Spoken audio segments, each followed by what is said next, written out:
C'est notre 5e unité, la première séance durant cette unité. Passons à l'activité. Les élèves de la 3e année désirent créer une revue numérique pendant leurs vacances d'été. Alors ils ont partagé les tâches comme suit. Chaque élève va choisir un thème et prépare un article. Un thème, ça veut dire sport, art, etc. Un élève recevra les articles et vérifiera les informations relatives à l'article. Un élève réalisera la revue numérique. Donc, on a dit que la revue va être réalisée pendant les vacances d'été. Alors, on peut dire que chaque élève n'est pas à 100% disponible. Il y a les activités des vacances d'été, il y a la présence en famille, il y a les voyages, etc. Donc, il faut choisir un moyen pour permettre à ces élèves, ou les élèves doivent choisir un moyen pour collaborer entre eux, pour envoyer et recevoir les informations. Donc, Internet va leur proposer plusieurs solutions. Grâce à son coût qui est faible, relativement faible, la vitesse pour réaliser les tâches, l'envoi et de recevoir les informations, il y a plusieurs avantages. Donc, on peut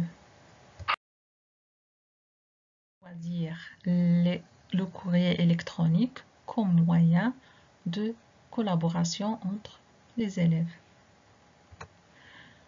Donc, dans un schéma d'un courrier électronique, on peut commencer par l'expéditeur, celui qui prépare le courrier et veut l'envoyer vers un destinataire.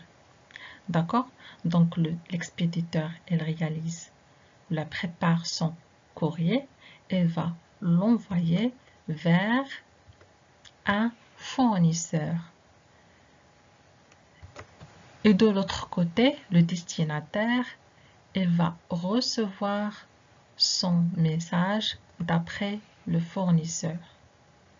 Et il faut bien noter que l'expéditeur et le destinataire doivent avoir une liaison avec ou bien doivent avoir un accès à Internet.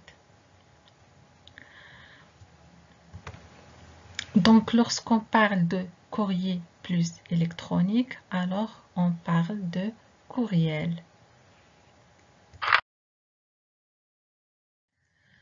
On peut définir le courrier électronique comme étant une application majeure d'Internet.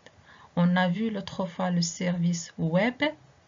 Maintenant, on va voir le service courrier électronique qui est une application majeure d'Internet. On peut contacter directement plusieurs utilisateurs par le biais de leurs adresses à n'importe quel point du monde. Donc, les élèves de la 3e année, pour pouvoir communiquer grâce au courrier électronique, alors chacun d'eux doit avoir une adresse. Les outils de courrier électronique. Donc, le courrier électronique, il a ses propres outils. Commençons par le logiciel de messagerie électronique, c'est le Outlook Express. Donc, passons au site web fournisseur du service. Il y a par exemple Yahoo, Gmail, Hotmail, etc. On a dit que chaque personne qui veut communiquer, elle doit avoir une adresse électronique. On peut dire qu'elle est composée de deux parties, l'identifiant fournisseur. Commençons par l'identifiant. Il est choisi par l'utilisateur. Exemple, Amel12, Hasna, je ne sais pas, Hasna classe 1, etc. Arrobas, ça veut dire, signifie chez. Fournisseur, c'est le nom de domaine de fournisseur. Exemple, Gmail ou bien Hotmail, etc. Donc, notre adresse devient amel12@gmail.com. Comme d'habitude, on va terminer avec un exercice. Je vais le lire. Complète à l'aide des mots suivants. D'appliquer, d'envoyer, d'enregistrer, recevoir, récupérer, répondre. Donc ces mots ils sont essentiels ou sont très utilisés dans le domaine du courriel. Je suis capable avec mon logiciel de messagerie et vous allez essayer de mettre ces mots en place.